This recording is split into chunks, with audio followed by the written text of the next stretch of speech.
This particular matter that I'm going to talk about tonight is an issue that most of the ummah think only is a specialty of Ramadan.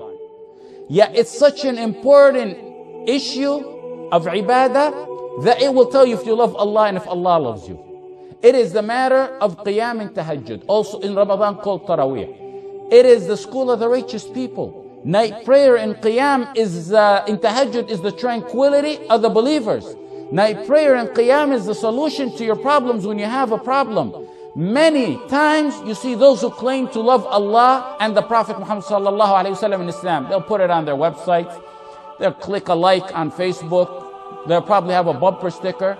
But this will determine if they truly love Allah, because Allah in the Quran says, is one who is obedient to Allah, prostrating himself during the night time, fearing the hereafter and hoping for the mercy of his Lord.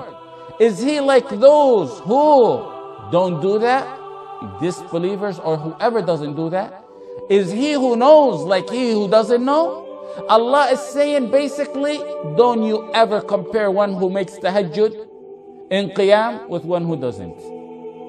Night prayer and qiyam is the best prayer after the 5 prayers ever. Night prayer and qiyam is the honor of the believer, sharaf al-mu'min. Night prayer and qiyam is brightness on the judgment day. Night prayer and qiyam is the characteristic of a believer, like Allah says in Surah Al-Furqan, and those who spend the night hours worshiping their Lord, bowing and prostrating to Allah and standing. Night prayer is the golden moments of the night time for those who long to be close to Allah, to spend that time in privacy with Allah the Almighty. In Musnad Ahmad and Abu Dawood, Abu Huraira radiyallahu anh said that the Prophet sallallahu alaihi wasallam said, رحم الله رجلا قام من الليل فصلى ثم أيقظ أهله امرأته فصلت فإن أبت نضح الماء في وجهها. May Allah be pleased with a man who gets up at night and prays and then wakes up his wife. But if she refuses to wake up, he sprinkles water in her face. And look at the other one. And may Allah bless a woman who gets up at night and prays and then wakes up her husband. And if he refuses, she sprinkles water in his face. Amazing hadith. Such a unique hadith that encourages a family to worship Allah together and encourage each other. A family, a romantic family. She's not waking him up by forcing him, nor is he. Their consensus is that we both want to wake up. I dare a husband and a wife who do this consistently and faithfully for the sake of Allah and not have the happiest marriage ever. Prove me wrong and I'm going to say wallahi to it. If you are having marital problems, night prayer is your solution. Get up, you and your wife. What effect will it have on children in the future? Many times children go astray even if you raise them well. إِنَّكَ لَا تَهْدِي مَنْ أَحْبَبْتَ وَلَكِنَّ اللَّهَ يَهْدِي مَنْ يَشَاءُ. However, one of the most memorable things a child takes with him, even years later, and I can tell you this from my experience in da'wah, he'll say, wallah, you're right. I used to always see my mother and dad get up at the end of the night and pray. It's something that sticks to their mind that usually gets them back on the right track if they go astray. The Prophet ﷺ said, إذا أيقظ الرجل أهله من الليل فصليا أو صلى ركعتين جميعا كتب في الذاكرين والذاكرات.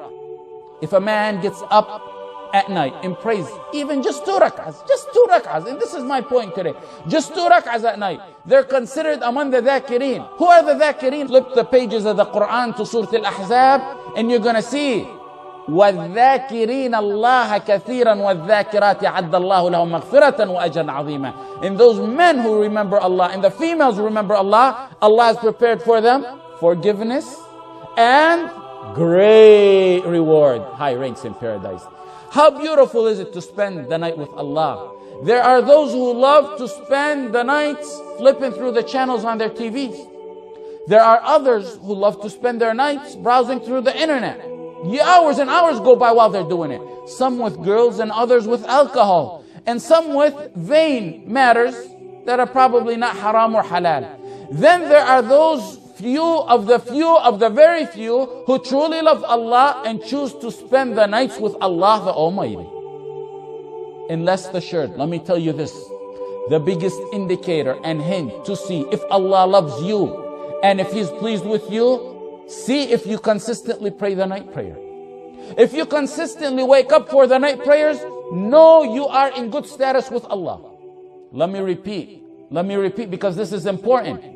The biggest indicator of how pleased Allah is with you is if you pray consistently the night prayers. It's only the special people who are allowed by Allah to spend those precious moments during the dark nights with Him. A man told Ibrahim ibn al-Adham, he said, I cannot get up at night to pray. Why? I want to do qiyam. He said, you commit the sins during the day, you will never be able to get up at night and pray. Standing before Allah during nighttime is an honor sinners are unworthy of. Sufyan al-Thawri said, for 5 months I couldn't get up for night qiyam because of a sin I committed. And if you look at the life of Sufyan al-Thawri, what could Sufyan al-Thawri have possibly done? A man who is amazing in his character, in his ibadah, and his knowledge.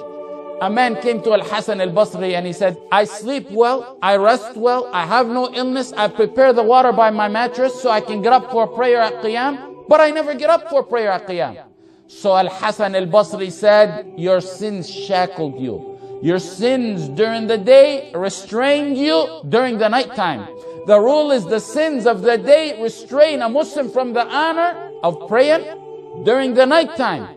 Abu Ja'far said, I went to visit Ahmad ibn Yahya. So he said, I went and I seen Ahmad crying. Abu Ja'far told Ahmad, why are you crying?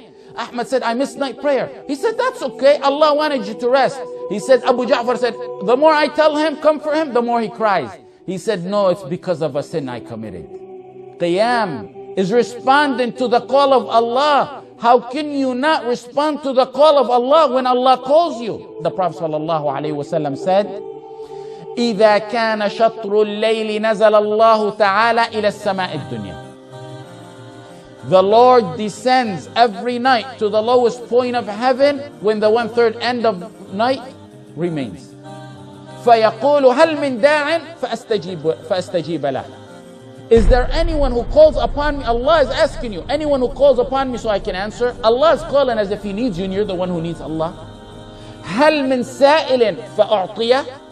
Is there anyone who will ask me that I may give him? People snore away as Allah is asking them if they need anything. هل من مستغفر فأغفر له حتى يطلع الفجر. Who will seek my forgiveness so that I may forgive him? Qiyam must be an essential part of your life, my brothers and sisters. It must be essential. When Allah was preparing the Prophet ﷺ for the ultimate task ever, the guidance of humanity, what did He prep him with? He prepped him with the task of making tahajjud fard upon him. This was fard in the early stages on the Prophet ﷺ. In order to be successful in any job, in any task, in any situation, you need to succeed during the night with your spiritual communication with Allah. That's why Allah ordered him to do that. You give parts of your life to yourself, to your family, to your work. We all give parts of our life to school, to social events. We give parts of our life to leisure events. We give parts of our life to rest and comfort. Doesn't Allah the Almighty deserve to be given a part of our life? And He should be given precedent and priority over everything. Make the decision now. I say make the decision now, make the oath now, make the pledge now. From now on, I'm gonna pray qiyam to Allah the Almighty. Do it now.